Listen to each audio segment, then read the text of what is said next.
Wassalatu wassalamu ala asyrafil anbiya'i wal mursalin sayyidina wa habibina wa syafi'ina wa maulana Muhammadin wa ala alihi wa ashabihi ajma'in. La hawla wa la quwwata illa billahil aliyyil azim. Amma ba'd. Qad qala ta'ala fi ayatihi al-karim. A'udzu billahi minasyaitonir rajim. Bismillahirrahmanirrahim. Wa qatiluhum hatta la takuna fitnatun wa yakuna ad-dinu lillah. Fa in tabu fala udwana illa 'alal zalimin. Al-ayat. Sadaqallahu al-'azim. وصدق رسوله النبي الحبيب الكريم ونحن على ذلك من الشاهدين والشاكرين والحمد لله رب العالمين. معاشر المسلمين bapak-bapak jamaah dan setiap pengurus Rukun Musola yang saya hormati dan yang saya muliakan, mudah-mudahan dengan bertaklim kehidupan kita mendapat kemuliaan dari Allah Subhanahu wa Ta'ala. Puji serta syukur bagi kita panjatkan kehadirat Allah, sholawat serta salam. Mari kita tersenyumkan kehadiran Rasulullah Muhammad sallallahu alaihi wasallam. Hadirin rahimakumullah Allah. Lanjutan tadi kita pada malam ini berbeda dengan Al-Quran dengan pencerahan tadi dan sorot dengan penjelasan tafsir dan terjemahnya. Malam ini yang akan kita bahas yaitu surah Al-Baqarah di ayat 193. Al-Baqarah 193 yang diawali dengan kalimat waqatiluhum hatta la takuna fitnah. Silakan dicari dan perhatikan ayat tersebut dan kita buka saja taklim ini dengan sama-sama mengucapkan Quran surah Fatihah. Saya berharap kepada Allah Subhanahu wa Ta'ala semoga dengan sebab membaca Al-Fatihah Allah berkenan mengampuni dosa dan kesalahan yang pernah kita lakukan. Terutama kedua orang tua kita, keluarga kita, saudara-saudara kita muslimin dan muslimat yang sebagian besar mereka sudah ada di alam barzakh. Semoga diampuni semua dosa sampai Allah menerima amal ibadah Allah Subhanahu wa Ta'ala. Dan untuk kita yang masih hidup dengan niat akan selalu hadir di majlis taklim, mudah-mudahan Allah berikan kepada kita semua banyak umur disertai dengan sihat walafiat, dihiasi dengan rezeki yang jembar dan luas, hasil semua maksudnya hanya kita bisa pada Rasulullah beberapa kemarin pada tafsir wabisir Fatihah. Bismillahirrahmanirrahim. Alhamdulillah rabbil alamin arrahmanir maliki yaumiddin iyyaka na'budu wa iyyaka nasta'in ihdinas siratal ladzina an'amta 'alaihim ghairil maghdubi 'alaihim waladdallin.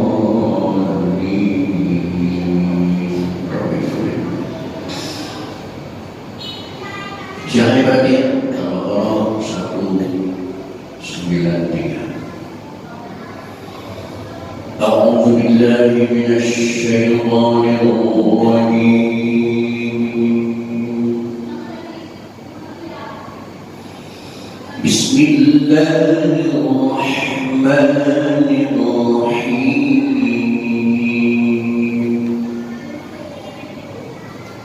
Wa qatiluhum hatta la takuna fitnatun wa yakuna ad-dinu lillah.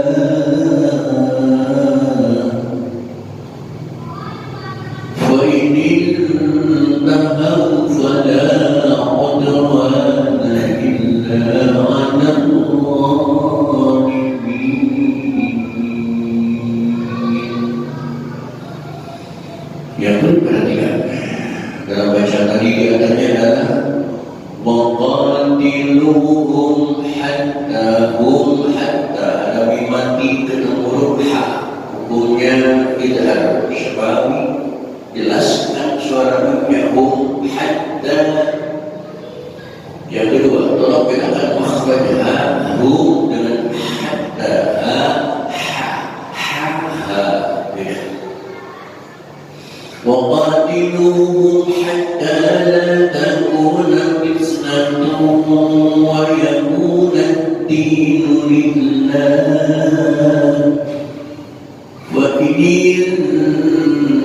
memang itu al-ikhfa, namun ikhfa iqrab, suaranya suara N, bukan fa ini, tapi fa ini N.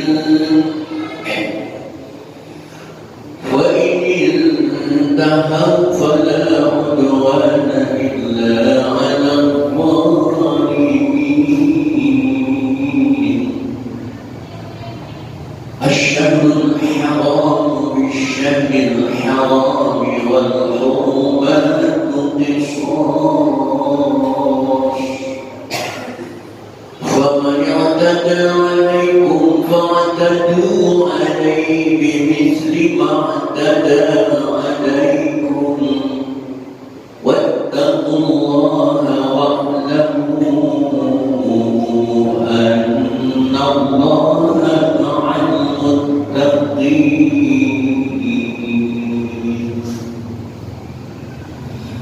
وأنفقوا في سبيل الله ولا تلقوا بأيديكم إلى التهلكة وأحسنوا إن الله يحب المحسنين. وأتموا الحج والعمرة لله، وإن أحصرتم فما استيسر من الهدي، ولا تحلقوا رؤوسكم حتى يبلغ الهدي محله، فمن كان منكم beda lagi. Mati kita huruf ikhfa, namun ikhfanya ikhfaan, suaranya suara am. Faman kana beda. Faman kana minkum maridan aw bihi adam min ra'sihi fabidyatun min siyamin aw sadaqatin aw nusuk. Ada dua takbir, siyamin, sadaqatin, itu hamzah, hukumnya idhar.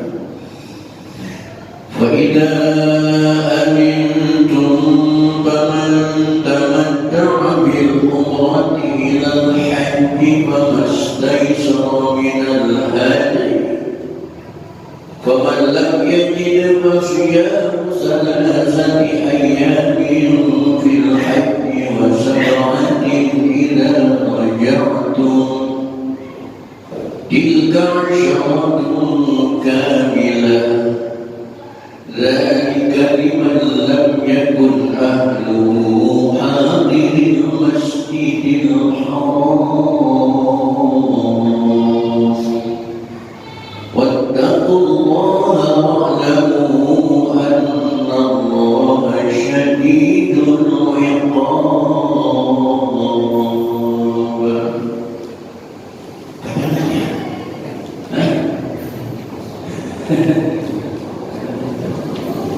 Banyak. Tidak usah diulang lagi, kita langsung saja baca bersama-sama. Waktunya sudah jelas ya. Yuk. A'udzu billahi minasyaitonir rajim. Bismillahirrahmanirrahim. Wa qatiluhum hatta la takuna fitnatun wa yakuna ad-dinu وإن انتهوا فلا عدوان إلا على الظالمين. الشهر الحرام بالشهر الحرام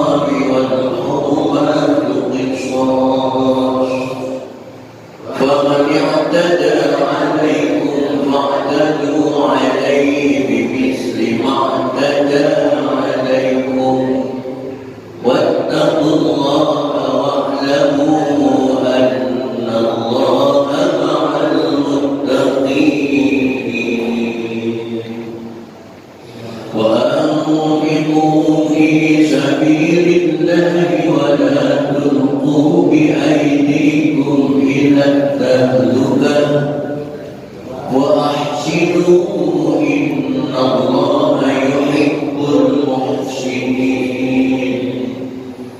وأتموا الحج والعمرة لله فإن أحصرتم فما استيسر من الهدي ولا تحلقوا رؤوسكم حتى يبلغ الهدي محله فمن كان منكم مريضا أو به أذى من رأسه ففدية من صيام أو صدقة أو نسك فإذا أمنتم فمن تمتع بالعمرة إلى الحج فما استيسر من الهدي ومن لم يجد فصيام 3 أيام في الحج و7 إذا رجعتم تلك 10 كاملة ذلك لمن لم يكن أهله حاضر المسجد الحرام واتقوا الله واعلموا أن الله شديد العقاب بسم الله الرحمن الرحيم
kebiasaan yang datang dari orang awam itu salah, saya menganggapnya wajar. Kebiasaan yang salah di ayat ini datang dari para ustaz, dari para kiai, dari para tokoh agama. Ada kesalahan di sini. Dan ini lengkapnya sudah perhatian. Bismillahirrahmanirrahim. Wa qatiluhum, dan perangilah mereka. Siapa mereka? Orang-orang yang memerangi umat Islam. Pertemuan yang lalu saya katakan umat Islam tidak boleh mencari musuh, tapi umat Islam pantang lari dari musuh. Mestinya ketika pertemuan musuh tidak boleh mundur selangkah pun, maka qatilu, hadapi mereka dengan peperangan sampai kapan? Hatta la takuna fitnah, sampai tidak ada fitnah lagi. Apa yang disebut fitnah? Yang selama ini fitnah, lu ngomongin gua, ngomongin fitnah, gila. Fitnah adalah ngomongin orang. Apa ditafsir? Fitnatun ay syirkun, bukan ngomongin orang manis. Di luar Quran, fitnatun asyadun minal qatl. Tafsirnya nggak pernah belajar. Al-fitnah itu asyirku, kemusyrikan itu lebih berbahaya daripada pembunuhan. Kenapa lebih bahaya? Kalau seseorang membunuh yang satu orang membunuh satu orang, yang mati cuma satu. Tapi kalau kemusyrikan menyebar, yang terbunuh akibat akidahnya itu bukan cuma satu, bukan cuma 10, bukan cuma 100, tapi ribuan, bahkan bisa jutaan manusia terbunuh akidahnya gara-gara syirkun, kemusyrikan. Demi Allah, Pak, kalau di Indonesia ini tidak ada hukum Pancasila. Saya pulang dari Surabaya ini sampai ke rumah saya di Gang Elektro, menemukan orang-orang yang nggak sholat, waktu nggak sholat. Saya suruh keluar, waktu nggak berlawan, mengatakan hak asasi Ustaz. Dan sekarang musimnya hak asasi. Saya bunuh dia, dapat 3 orang, saya bunuh orang dari Surabaya ke rumah saya. Itu demi Allah, saya tidak berdosa di hadapan Allah Subhanahu wa Ta'ala.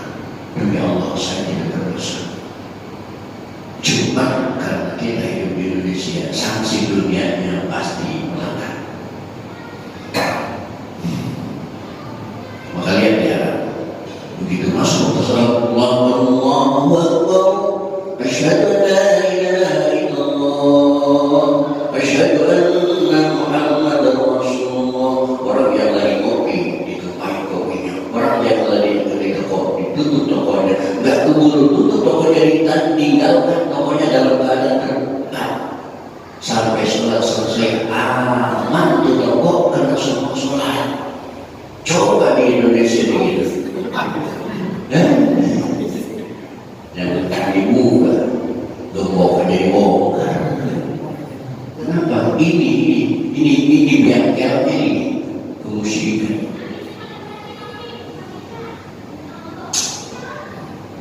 Wa yakuna dinul ibadatu lillah, dan sisanya ibadah hanya kepada Allah Subhanahu wa Ta'ala. La yubadu siwahu, tidak disembah selain Allah.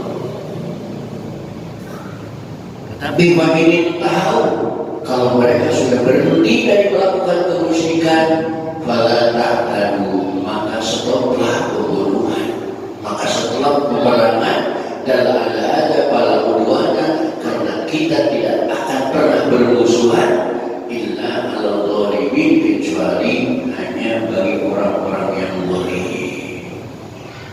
Kafir sekalipun Bapak, kalau kita zalim, jangan dibunuh. Kamu salah nggak? Enggak, Pak Ustaz. Agama kamu apa? Saya kafir. Nggak muslim, nggak boleh dibunuh. Rasulullah SAW mengatakan, pokok ada siapa orang yang menyakiti kafir diri, maka dia sama saja dengan menyakitiku. Kafir dilindungi kalau tidak memerangi Islam. Jadi tidak semua kafir.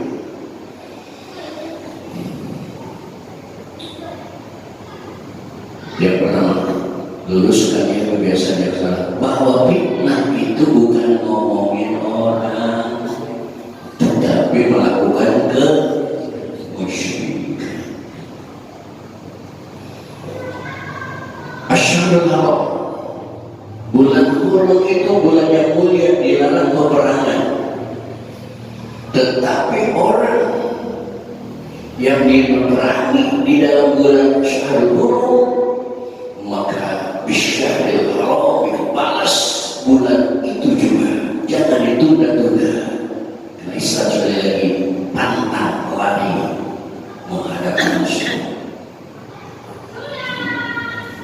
Lihat di layarnya, fakullama qatalukum fi, maka kapan saja mereka memerangi kalian di dalam bulan itu, maka qatilu, perangi mereka fi mislihi, di bulan yang sama, walaupun sebelumnya dilarang.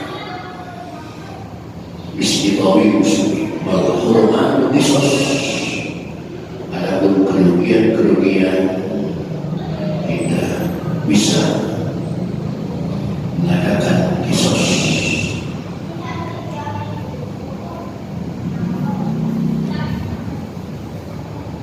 Tawani dada. Maka siapa orang yang melewati batas kepada kelebihan kita yang berkata atau yang berkata Paktabu alaihi bi'ismat dan alaikum, kita ikuti gaya mereka. Orang Betawi bilang, lu jual gua beli, bila perlu lu jual gua borong. Itu sifat umat Islam. Jangan takut.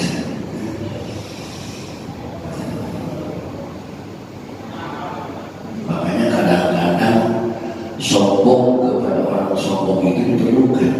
Kadang-kadang jangan selalu.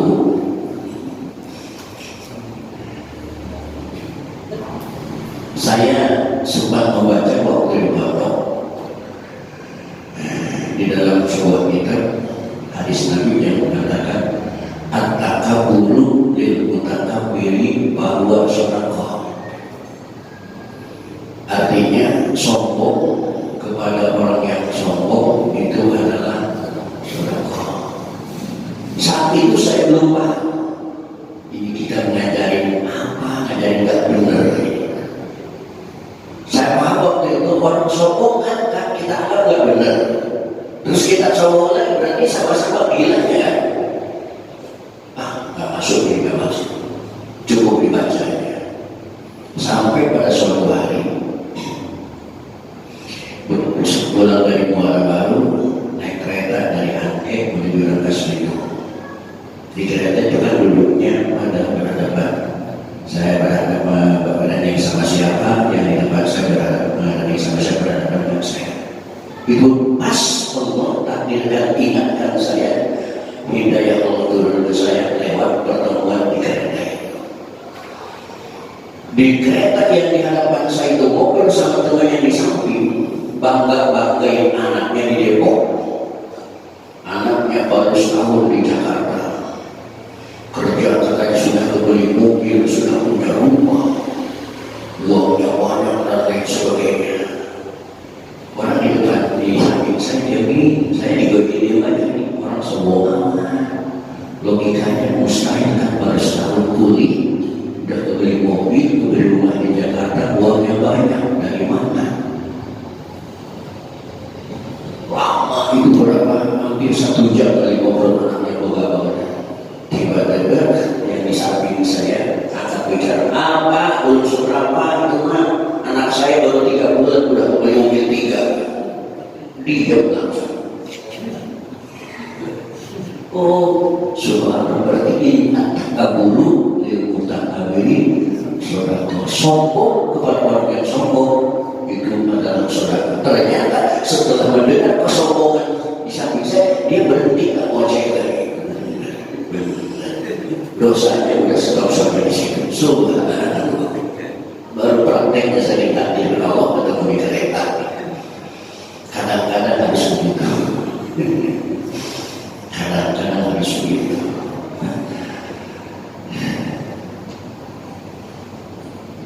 Ada orang setengah preman ngomong di depan Ustaz, katanya cuma ngaji melulu masih 4 anak istrinya dari mana? Gara-gara nama saya tanya, lu udah punya rumah berapa di Marga?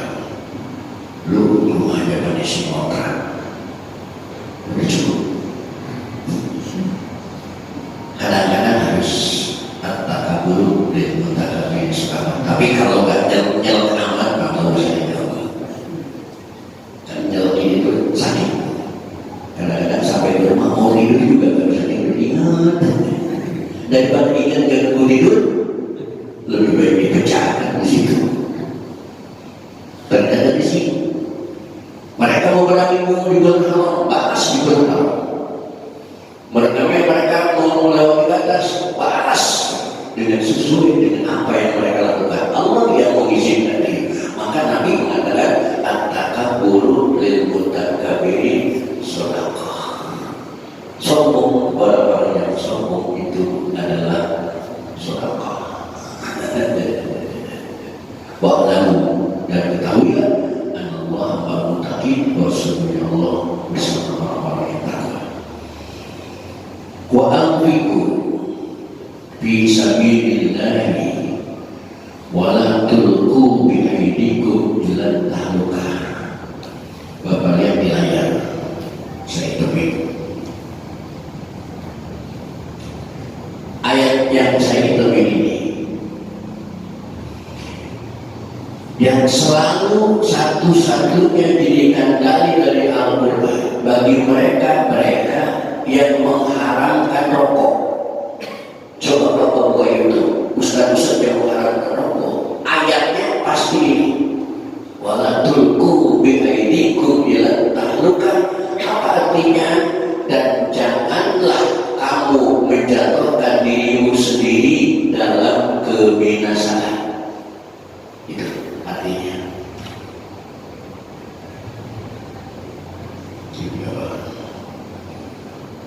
Saya lainnya.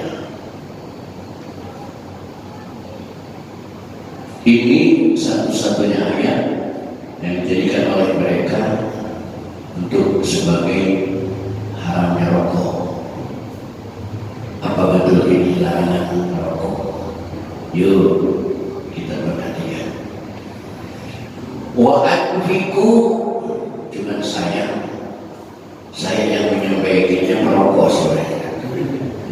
Ini bukan rangka membela diri, Pak. Bukan rangka membela diri, tapi rangka menjelaskan ayat ini sebenarnya ada hubungannya dengan rokok. Nggak ada. Coba Bapak perhatikan. Sebelumnya ayat-ayat tentang apa? Sebelumnya tadi kita bahas ayat-ayat tentang apa? Perang kan? Tentang peperangan antara Islam dan kafir. Nah, Allah katakan, dan hendaklah harta bendamu di jalan Allah, belanjakanlah harta bendamu di jalan Allah, bantu orang-orang yang berperang. Maksudnya, wa anfiqu, infakkanlah hartamu fisabilillah, ayat taati, ketaatan kepada Allah, bil jihadi, dengan berperang, wa ghairihi, dan sebenarnya membantu dana orang-orang perang. Asbabun nuzul lebih cerita tentang perang ini. Ceritanya, narasinya tentang perang, bukan rokok. Nah, wala tulqu bi aydikum ila tahlukah, dan jangan kamu menjatuhkan dirimu sendiri dalam kebinasaan. Artinya wala tulqu bi aydikum ila tahlukah, jangan menjatuhkan diri kebiasaan angkusikum wal zaidah ila tahlu ayat bil imsak, dengan mending memegang harta ini andil nafkah, tidak mau membelanjakan, tidak mau membantu bil jihadi, di dalam membantu perang. Itu maksudnya. Jangan pelit sehingga kamu tidak membantu perabotan ini. Kenapa? Kalau perang tidak dibantu dana untuk beli senjatanya dari mana? Untuk makan minumnya dari mana? Dengan itu dianlahu yuqil adu, karena kalau umat Islam yang kayak pelit, nggak mau perang, nggak mau membantu orang perang, nanti hasilnya memperkuat musuh. Yuqil adu, memperkuat musuh alaikum, yang akan mengalahkan kalian semua. Maka wahsilu, berbuat baiklah kalian binafkah, dengan memberikan biaya nafkah, wa ghairiha innallaha la yuhibbul muhsinin, karena Allah senang kepada orang-orang yang berbuat baik. Coba lihat, ada anak ya terhadap kata-kata rokok, ada sama sekali. Dan ini ayat satu-satunya ayat yang sering dijadikan dalil oleh mereka yang mengharamkan rokok. Wala tulqu bi aydikum ila tahluka. Subhanallah, di mana narasinya, sebab nuzulnya di mana? Ini bercerita tentang perang, bos. Wala tulqu bi aydikum ila tahluka, artinya jangan kau pelit sehingga tidak membantu orang yang berat, nantinya hancurkannya. Karena kalau yang berperang yang kalah, negara hancur. Bila tahu hancur negara, hancur kita, bukan hancur karena rokok. Tapi kan rokok itu diharamkan oleh majelis ulama.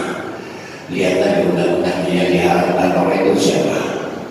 Ibu-ibu hamil, ceweknya hamil ini. Saya bukan berarti menjadi rokok ya. Saya berarti bukan berarti menjadi rokok. Saya tidak ingin merokok.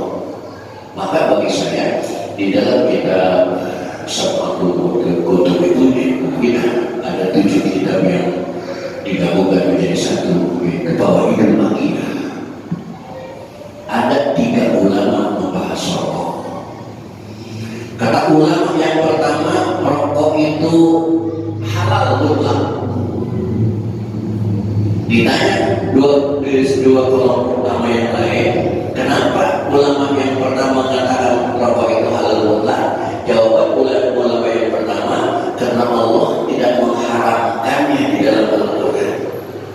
Ketika Allah tidak mengharamkannya, berarti halal. Kata ulama yang ketiga, sampai berani menghalalkan yang tidak dihalalkan oleh Allah, berarti sampai pada lebih pintar dari Allah. Allah saja tidak berani menghalalkan, bagaimana sampai berani menghalalkan? Bagaimana ulama yang kedua? Ulama yang kedua mengatakan rokok itu haram mutlak. Ditanya oleh juri, kenapa haram mutlak? Karena rokok itu tidak dihalalkan oleh Allah dalam Al-Quran. Tidak ada satupun ayat yang menghalalkan rokok. Ketika Allah tidak menghalalkan, berarti jatuhnya hukumnya haram. Kata juri, sampai berarti mengharamkan barang yang tidak diharamkan oleh Allah, berarti sampai lebih pintar dari Allah. Maka kata ulama yang ketiga, saya berfatwa rokok itu tidak haram, tidak halal, tidak makruh. Silakan bagi yang merokok, silakan merokok, tapi jangan mengharamkan. Bagi yang tidak merokok, silakan tidak merokok, tapi jangan mengharamkan. Karena Allah juga tidak menghalalkan, tidak mengharamkan. Kempek itu rokok. Kembali lagi ke rokok.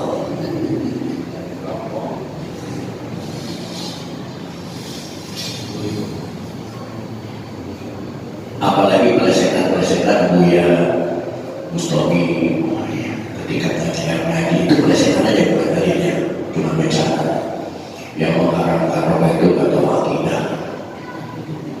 Tapi dalam tauhid wujud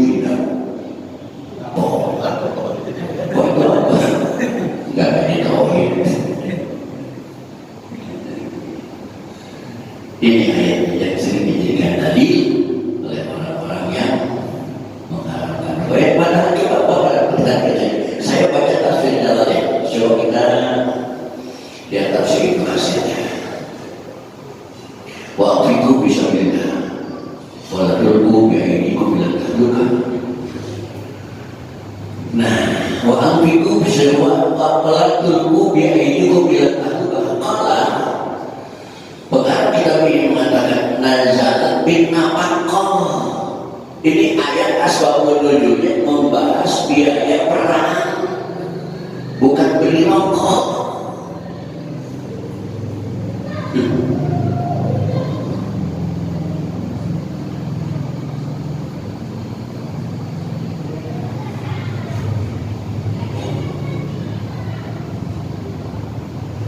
Kalau misalnya ada yang sinabi asal ini, kalau ada rujul bil mujahidin bil ishtotnya ada sobil madu harta rokok, bahwa namanya ada soal kasar Rasulullah suhida ma'am al-syahida pada surah al-Alam masyarakat sallallahu alaihi wa sallam muslimin apun akramallahu sabaki. Ini sekali lagi bicara tentang perampanan jiwa ahlina sehingga kami bisa pulang kepada keluarga kami wa auladina dan kepada anak-anak kami karena ada ongkos pulang dari masyarakat. Bicara perang masyarakat.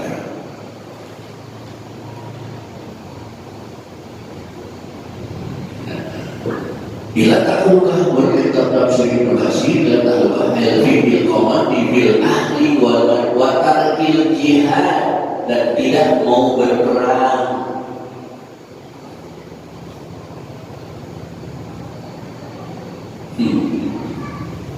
Dasarnya Sahih Bukhari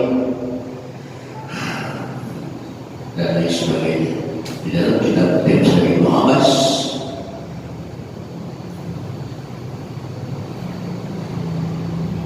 wa la tulqu bi aydikum ila tahluka ayaqulu ta'ala jangan menolak tanganmu dari napakah biaya bisa tidak, karena kalau kalian tidak membantu umat Islam yang berjuang di medan perang, patuhiku mereka kalah, kalau segala hancur perang.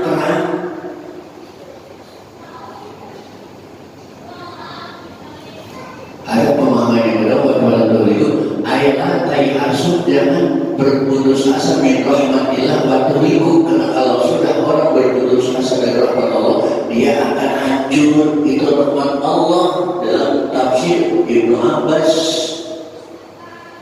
Tafsir apa lagi yang Bapak pengenkan? Tafsir apa lagi? Tafsir Jalalain Ibnu Katsir Ibnu Abbas sudah bukan semua membahas tentang perang, tidak ada hubungannya dengan rokok. Saya mereka nggak bisa tafsir hari ini. Waktu mulai jawab umrah, nah sempurnakanlah haji dan umrah karena Allah. Jangan berhaji karena pengen dipanggil Pak Haji. Tentang sudah pulang haji dan maksud Pak Haji, undangan disebut namanya juga dilempar undangan. Saya udah haji loh. Haji itu lillah. Bahkan saya sengaja sampai saat ini dan sampai kapan saya tidak tahu, tapi saya mencoba bertahan. Saya belum berani pakai kopi haji, tetap aja begini nyaman. Jangan tersinggung yang pakai kopi haji, kita masing-masing. Kenapa guru saya juga begini? Dan di undangan saya banyak yang menyebutkan Kiai Muttalib tidak ada hajinya. Saya tidak tersinggung sama sekali, karena haji saya bukan untuk dia, untuk Allah saja. Bapak guru saya, ini guru saya putih ini bukan di sini tapi di sini. Dalamnya yang harus putih bukan di belakang. Tapi sih bagus, Bapak Robert Yunus lebih sedih. Tapi saya belum bisa.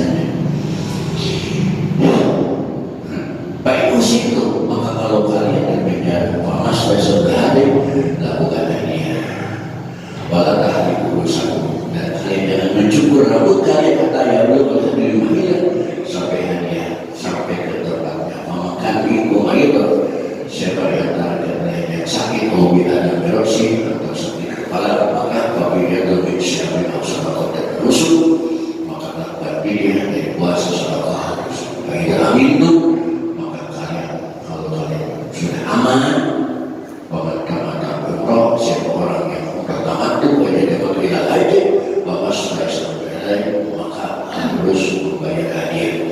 Walau jadi siapa orang yang tidak mampu membayar hadiah, uangnya habis, berangkat juga utang, maka siapa salah satu yang bisa haji, maka puasa 3 hari di Mekah, masa mati kita banyak tuh, dan 7 hari ketika pulang ke Indonesia tilka asyaratul kamilah, itulah 10 yang sempurna.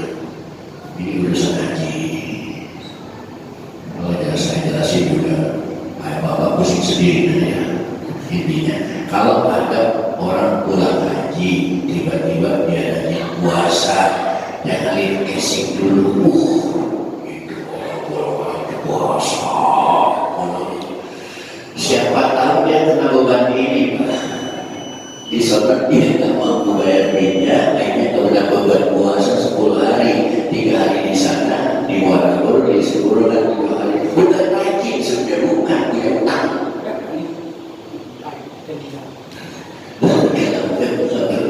Dan itu bukan kepentingan musyidah Allah dan takwa Allah wa Allah syarikat. Ketahuilah Allah kasih saya sangat dahsyat. Hadirin, itulah mohon maaf kebanyakannya. Terima kasih. Assalamualaikum.